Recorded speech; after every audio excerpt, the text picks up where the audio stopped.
જે ખેલનો અંત થવાનો હતો એ જ ખેલની શરૂઆત થઈ ગઈ છે હવે. મેં સાવધાન કર્યા હતા, ભવિષ્ય પણ કહ્યું હતું. સંકટ શેના કારણે છે, કોનાથી છે, કેવી રીતે આવશે, એ બધું કહેવા છતાં કોઈ ફાયદો થયો નહીં ને ભાનુ? ના ના ગુરુજી, એ તો મારો ભણો.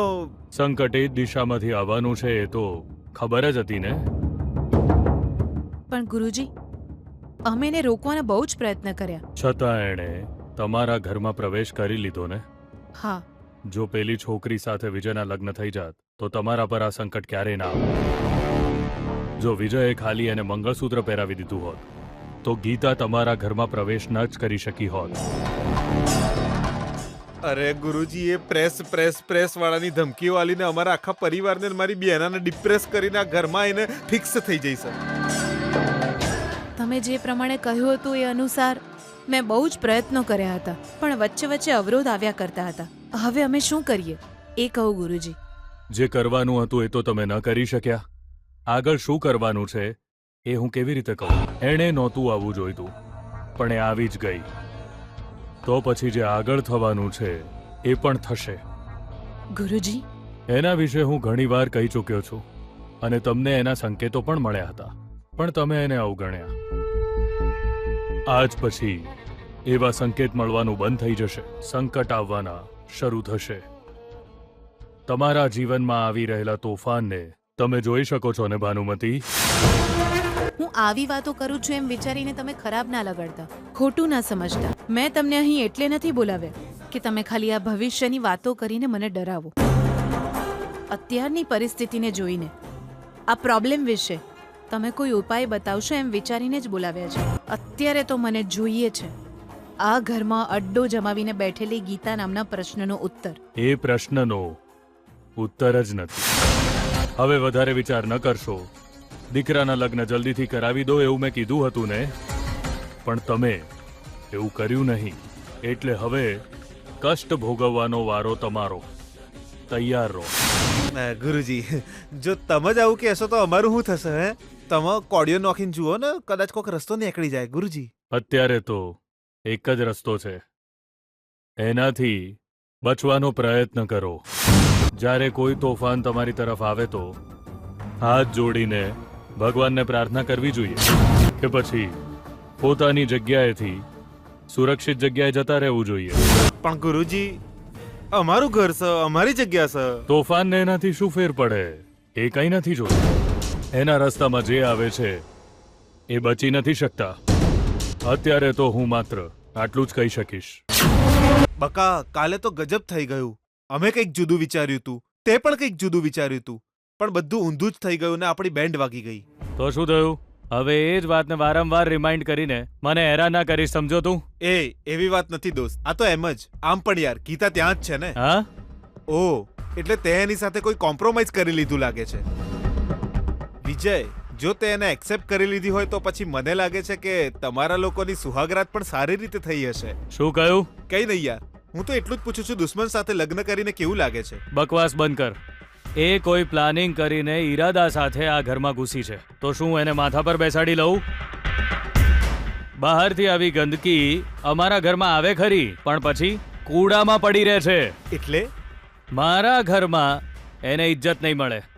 એવું થાય છે એનું ગળું દબાવું, અને આવા કચરા સાથે તું મને જોડી રહ્યો છે? વિચાર તો કર જરા. સોરી હો, મેં તો બસ એમ જ પૂછી લીધું તું યાર. ભૂલથી પણ આવી વાત ફરી ના કરતો, તું સમજી લે. પણ યાર, આટલું બધું થયા પછી પણ એના માટે તને આટલો ગુસ્સો છે? હજુ કઈ થયું જ નથી. બહુ બધું થવાનું બાકી છે, અને અમારા બંને વચ્ચે કાંઈ જ નથી. ખાલી દુશ્મની છે. એને હું નહીં છોડું. નામો નિશાન મિટાવી દઈશ એનું. અને આમ પણ મારા કરતા વધારે મારી મમ્મા એને નફરત કરે છે. અરે યાર, આંટી શું કરી લેશે? એકાદ બે વાર એને લડી લેશે, બીજું શું? પછી તો એ પણ એક સ્ત્રી છે, પીગળી જશે. નો ચાન્સ. તું મારી મમ્માને સારી રીતે ઓળખતો નથી. જે પણ કોઈ એના રસ્તામાં આવે છે એનું જીવવું એ હરામ કરે છે, અને જો કોઈ મારી જિંદગીમાં ડિસ્ટર્બન્સ ઊભું કરે તો સમજો એની વાત પૂરી. કેમ કે મારી મમ્મા મને બહુ પ્રેમ કરે છે. અમારા ઘરે આવીને કકડાટ કરવાવાળી ગીતાને અમે છોડીશું નહીં. ગીતાની આ બબાલ મમ્માના હાથે જ પૂરી થશે. એની તો ગેરંટી છે. બેન જો તો આ ઘરમાં હમણાં જ આવીશ ને તારી હાડી પહેરીને જેવી હરખાય છે. જો જો જો એ ઉભી રહે. બિંદાસ ગમે એના કપડા પહેરીને હોય ત્યાં ફરી રહી છે. આ એના બાપનું ઘર છે કહું. જોઈ રહેશે ને બેન આની હિંમત કેટલી છે. થેન્ક્સ. આખરે તમે લોકો સામેથી જ મારી સાથે વાત કરવા લાગી ગયા. એ તારી હાથે વાતો કરવા નહીં બોલાઈ. તારી ઓકાત બતાવવા માટે બોલાઈ છે. તારી આટલી હિંમત કે મારી બેનાની હાડી પહેરી હો. અરે સાડી પહેરવા હિંમતની ક્યાં જરૂર છે? સાડી પહેરતા આવડે તોય બહુ છે. જો તમને આવડે તો તમે પણ પહેરી શકો છો અંકલ. એ મારી સાડી છે, તે કેમ પહેરી છે? જુઓ સાસુમાં, જલ્દીમાં આ ઘરે આવી ગઈ. આવતી વખતે મારા કપડાં લાવવાનું ભૂલી ગઈ. રોજ એકને એક કપડાં પહેરું એ શોભશે શું? અને આમ પણ સાસુમાની સાડી પહેરવાનો વહુને હક છે. મેં તમારો વોર્ડરોબ જોયો, ખરેખર બહુ સરસ છે. ઓ બાપ રે બાપ, કેટલી બધી સાડીઓ છે સાસુમાં, બધી એકથી એક સુંદર. જો દિવસમાં 2 સાડી બદલો તોય 3 વર્ષ સુધી વાંધો નહીં, તો પછી વાપરવા દો ને. ઓ એટલે તે અમારી બધી વસ્તુઓ પર કબજો કરવાનું શરૂ કરી દીધું છે. આ જ ઘરની વહુ છું ને. કોઈ બહારની વ્યક્તિ પહેરે તો ખોટું લાગે ને. જ્યાં સુધી તમારો દીકરો, તમે સમજ્યા નહીં ને, મતલબ મારા પતિ મને નવા કપડાં નહીં અપાવે, હું તો આજ પહેરીશ. પછી તમને કોઈ તકલીફ નહીં આપું. હા સાસુમાં, મેં રંગોળી બનાવી દીધી છે. તુલસીના છોડને પાણી પણ ચડાવી દીધું. પૂજા કરવાની બાકી છે, એ કરીને આવું પછી વાત કરીએ. રસ્તો બતાવનાર ભગવાનનો મનથી આભાર માનવો આપણું કર્તવ્ય છે ને સાસુમાં. હું જાઉં છું. તમે જોયું ને એનું અભિમાન. અત્યારની પરિસ્થિતિ પ્રમાણે એને એક ખૂણામાં બેસીને રડવું જોઈએ, પણ આની કુંડળીમાં રડવાનું નથી લખ્યું, રાજ કરવાનું લખ્યું છે. જે એને હેરાન કરશે એ ખતમ થઈ જશે. ખતમ થવાના 2 અર્થ છે. એક, કોઈ કલંક ખતમ કરવો, અને બીજું, કોઈને દુનિયાથી ખતમ કરવું. પણ એ કેવી રીતે થઈ શકે? એ સાવ મામૂલી છોકરી છે. તોય પાછલા જન્મમાં કરેલા કર્મો એને શક્તિ આપે છે.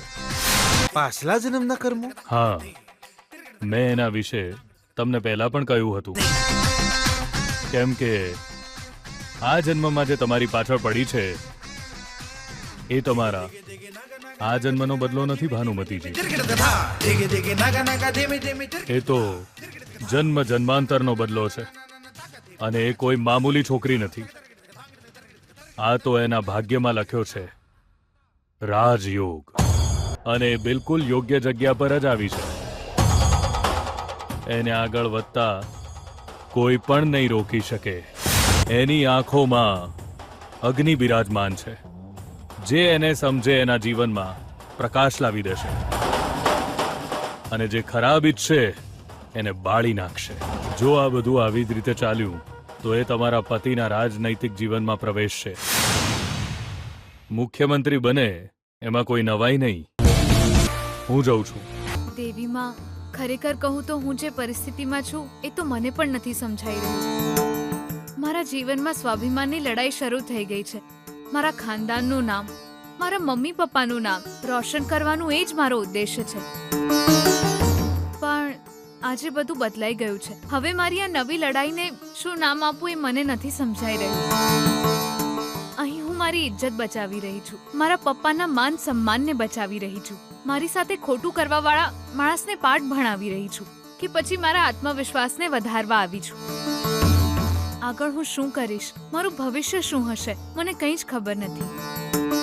અત્યારે તો જે હું કરી રહી છું એ જ સાચું લાગે છે. સત્ય સંઘર્ષપૂર્ણ છે. આગળ શું થશે ખબર નથી. મારા છેલ્લા શ્વાસ સુધી મને લડવાની શક્તિ આપજો માં. આ જ મારી પ્રાર્થના છે. બેના, ઘંટડી વાગવાનો અવાજ આવી રહ્યો છે. હા, ચોક આ તારા વિરુદ્ધનું જંગનું એલાન તો નહીં ને? બેના, આવી રીતે ભગવાનની આરતી ઉતારવાનો મતલબ શું હોય બેના? હવે હું આ જ બધા સવાલોના જવાબ શોધતી ફરું એમ? ના ના, પણ આ બધું કરવાનો આખરે ફાયદો શું છે બેના? હું શક ભગવાનની આરતી ઉતારવી એ એક રીતે ભક્તિ છે, પણ ચોક એ ભક્તિ કરવામાં તારી સામે લડવાની શક્તિ ના મળી જાય. હું એવું ક્યારેય નહીં થવા દઉં. અરે બેના, એના ભાગ્યની શક્તિ આગળ તારી શક્તિ કોઈ ચાલવા નહીં. ગુરુજી હમણાં જ તો તારી હામાં કહીને જ્યાં મારું લોહી છે ને તક તક તક કરીને ઉખડી રહ્યું છે બેના. ને એમાં પાછા ગુરુજી એની કુંડળીમાં રાજયોગ છે અને તારી કુંડળીમાં આસુ યોગ છે એવું કઈ નથી. ખબર નહીં આ બંને વચ્ચે આટલી જૂની દુશ્મની ચમ છે. જો આ જ રીતે વેમ્પાયર હોય આપણી વચ્ચે રહેશે અને આપણું લોહી ચૂસ્યા કરશે તો આપણી તો વાટ જ લાગી જશે. સમજી લે. એની આંખોમાં જે આગ દેખાય છે એ એક દાડો આપણને રોકેટ બનાવીને ઉડાઈ દેશે. પછી તું શું કરે બેના? ધરતીમાં ઘૂસી જઈશ કે હું? Just shut up. આપણા સેટઅપ થઈ જવાથી આપણી પ્રોબ્લેમ્સનું શટર બંધ થઈ જવું જોઈએ એવો કોઈ રૂલ્સ તો નહીં ને મારી બેના. તારા ધણીએ એને વહુ તરીકે સ્વીકારી લીધી છે. રાજનીતિમાં આવી જા બેટા, હું તને ટિકિટ અલાઈ દઉં છું એમ કહીને જો ટિકિટ અલાઈ દીધી તો તારું આ ક્વીન જેવું ભવિષ્ય તો ખરાબ થઈ જશે બેના. રાજયોગ વાળી ગીતા જો અચાનક આ રાજ્યની મુખ્યમંત્રી બની જઈ તો ખતમ. અને પછી એ તને પીએની હેસિયતથી એ નહીં જોવે. અને પછી તું તંબુરો લઈને ભજન ગાજે, વહુએ એન્ટ્રી કરી જિંદગી મારી ફરી. મમ્મા, કોફી. બેના, ઓનામાં કોમન સેન્સ નામની ચીજ નહીં એ તો મને પહેલેથી જ ખબર હતી, પણ એને એનો અર્થે નહીં ખબર એ તો મને આજે જ સમજાયું. અરે બેના, ઓયકણ આપણી આગળ આફત ડાન્સ કરી રહી છે અને આ તમારા લાડ સાહેબ મને કોફી આલો એમ કહી રહ્યો છે. ભૂલ ઓની નહીં, આ તો તારા લાડકોડનું પરિણામ છે. કમળા, વિજયને કોફી આપ. ઇમ્પોર્ટન્ટ વસ્તુઓ ક્યાં મૂકવી યાર, આ લોકોને છે ને ભાન જ નથી પડતું કશું. ક્યાં શોધવી મારે હવે આ વસ્તુ? તમે શું શોધી રહ્યા છો જી? હા, આવી ગયા મેડમ. વાત કરવાની મનાઈ છે તો એ માં તો ફોન કરવાની છે. નહીં જી, આજે મેં ગીતાને ફોન નથી કર્યો. સારું સારું, અલે ગીતાને ફોન લગાવ. શું? ફરીથી કહો તો? ગીતાને ફોન લગાવ. પહેલા તું વાત કરજે, પછી હું વાત કરીશ એની જોડે. તમે ગીતા સાથે વાત કરશો? સવાલ ના કર સુશીલા, જે કહી રહ્યો છું એટલું કર. હા, હમણાં જ લગાવું છું. માં, હું પૂજા કરી રહી હતી અને તારો ફોન આવી ગયો. કેમ છે માં? મારી વાત છોડ, તું કેમ છે? એ ઘરમાં બધા તારું ધ્યાન તો રાખે છે ને? હેલો હેલો માં, અહીં નેટવર્ક સરખું નથી આવી રહ્યું. એક મિનિટ, હું હોલમાં જઈને વાત કરું. હા હા હા, એક મિનિટ. ચિંતા કરવાની જરૂર નથી. મારા સાસુમાં એટલા સારા છે. જ્યારે એમણે મેં કહ્યું હું મારા ઘરેથી એક સારો રૂમાલ પણ નથી લાવી તો એમણે મને એમની સાડી પહેરવા આપી. ખબર છે? ખરેખર? આવતાની સાથે જ એમને કબાટોની ચાવી સીધી મારા હાથમાં મૂકી. બહુ ઉદાર મનના છે. બેના, આ ગીતાનું આ નવું ગીત તું સાંભળી રહી છે ને? હા, સરસ સરસ. અને તારા પતિ? ઓ, મારા પતિ વિશે પૂછી રહ્યા છો? મારા પતિ કોઈ સ્વર્ગના દેવથી થોડી ઓછા છે. બસ થોડા આળસુ છે. એમના બધા કામ એ બેઠા બેઠા જ પતાવી દે છે. સેમ પપ્પાની જેમ જ મારા પતિ મને બહુ પ્રેમ કરે છે. મારી સાસુમાના એક ભાઈ પણ છે, સિતારા છે એમનું નામ. બહુ કોમેડી કરે છે, કોઈને અંદાજ ના આવે. રાજપાલ યાદવની જેમ એ પણ બહુ સારા છે માં, પણ એમની પાસે કરવા કોઈ કામ નથી. ખાલી અહીં તહીં ફર્યા કરે છે. અને મારા સસરાજી, એ તો દેવતા છે માં. એ તો બધાનું જ ધ્યાન રાખે છે. જ્યાં સુધી એમના આશીર્વાદ મારી પર હશે મને કંઈ જ નહીં થાય. અને આ ઘરમાં હું આનંદથી રહીશ માં. બસ બેટા, તું ત્યાં ખુશ છે તો અમને કોઈ વાતની ચિંતા નથી. હા ગીતા, અત્યારે મેં તને ફોન નથી લગાવ્યો બેટા. પણ કર્યો તો તે જ છે અને વાત પણ તું જ કરે છે. હા, પણ ફોન લગાવીને મને વાત કરવાનું કહ્યું છે તારા પપ્પાએ. માં, આ તું શું કહી રહી છે? હા ગીતા, એક મિનિટ, તારા પપ્પા સાથે વાત કર. હેલો ગીતા, કેમ છે બેટા? પપ્પા, હા, હું જ છું બેટા. તારા પપ્પા જ બોલી રહ્યો છું. દરેક જગ્યાએ તારી જ ચર્ચા છે. બધા મારા પણ વખાણ કરી રહ્યા છે. કેમ છે બેટા? હું તો ઠીક છું પપ્પા. અને તમે? હા, તું ખોટી તો હોય જ ના શકે. અરે બેટા, કેમ કે તું બીપી વૈષ્ણવની દીકરી છે, કોઈ સામાન્ય છોકરી થોડી છે. હા, હંમેશા ખુશ રહે બેટા, ચિંતા ના કરતી જરાય. થોડા દિવસ જવા દે, પછી હું અને તારી આ મમ્મી અમે તને મળવા આવીશું. હા, 100% મળવા આવીશું. સારું પપ્પા. અમારો આશીર્વાદ હંમેશા તારી સાથે છે બેટા. ખુશ રહેજે. મૂકું છું ફોન હવે. હા. પપ્પા